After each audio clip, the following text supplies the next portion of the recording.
Hello viewers, আসসালামু আলাইকুম। আজ আমি যে বিষয় নিয়ে কথা বলবো সেটি হলো ডায়রিয়া।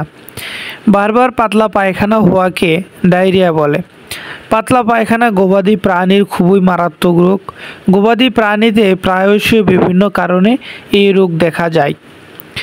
এটির কারণ বিভিন্ন জীবাণু ও কৃমির সংক্রমণে ডায়রিয়া হতে পারে। বিষক্রিয়া, দুর্বলতা, বিভিন্ন ধরনের খাদ্যের জন্য ডায়রিয়া হয়ে থাকে। এ রোগের লক্ষণ হলো ঘন ঘন পাতলা পায়খানা, পায়খানা দুর্গন্ধযুক্ত হয়, পায়খানার সঙ্গে আমাশয় থাকতে পারে, পেটে ব্যথা থাকতে পারে, মলের সঙ্গে রক্ত ও মিউকাস বেরিয়ে আসে।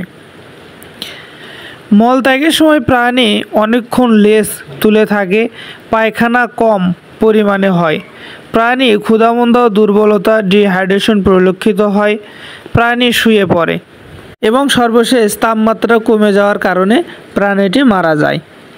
তো এগুলোর লক্ষণ দেখলে আমরা নিশ্চিত হতে পারবো যে প্রাণীটি ডায়রিয়া রোগে আক্রান্ত হয়েছে। রোগ নির্ণয়ের ক্ষেত্রে আমরা মনে রাখতে পারি, প্রাণীর বয়স সাধারণত জন্মের পর দিন থেকে 3 মাস পর্যন্ত এই রোগ বেশি হয়।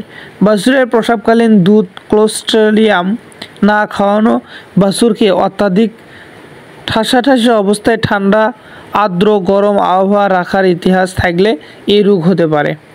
বৈশিষ্ট্যপূর্ণ লক্ষণসমূহের মধ্যে মল সাদা পানির মতো হয়, তবে মাঝে মাঝে রক্ত কিংবা মিউকাস থাকতে পারে। এই লক্ষণগুলো দেখলেই আমরা নিশ্চিত হতে পারবো যে প্রাণীটি ডায়রিয়া রোগে আক্রান্ত হয়েছে। এই রোগের সুনির্দিষ্ট কিছু চিকিৎসা পদ্ধতি আছে যেগুলো গ্রহণ করলে প্রাণীকে সহজেই সুস্থ করে তোলা সম্ভব হবে। সেগুলো হলো, তীব্র ডায়রিয়ার ক্ষেত্রে 5% ডেক্সট্রোস্যালাইন 1000 মিলি অথবা ডিএনএস 1000 মিলি, এই দুটির যে কোনো একটি 100 থেকে 200 কেজি দৈহিক ওজনের প্রাণীকে গুজুলার সেরাই দিয়ে দিতে হবে। সেসাথে ইনজেকশন ট্রোপিন ভেট অথবা অ্যালট্রোপিন সালফেট 10 মিলি ইনজেকশন চামড়ার নিচে অথবা মাংসে দেওয়া যেতে পারে।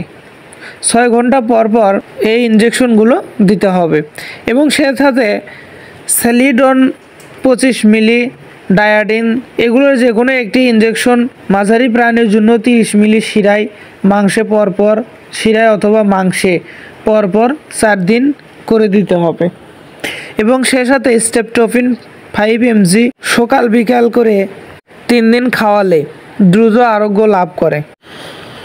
এবং সেটা কৃমিজনিত কারণে যদি এ ধরনের রোগ ডায়রিয়া হয়ে থাকে সেক্ষেত্রে ব্লাস খাওয়ানো যেতে পারে, ট্রিমা সিট 1.5 গ্রাম, এটিজিনাটার ট্যাবলেট অথবা ইন্ডেক্স, এগুলোও খাওয়ানো যেতে পারে। 80 কেজি ওজনের জন্য যে কোনো একটি ব্লাস খাওয়ালেই হবে।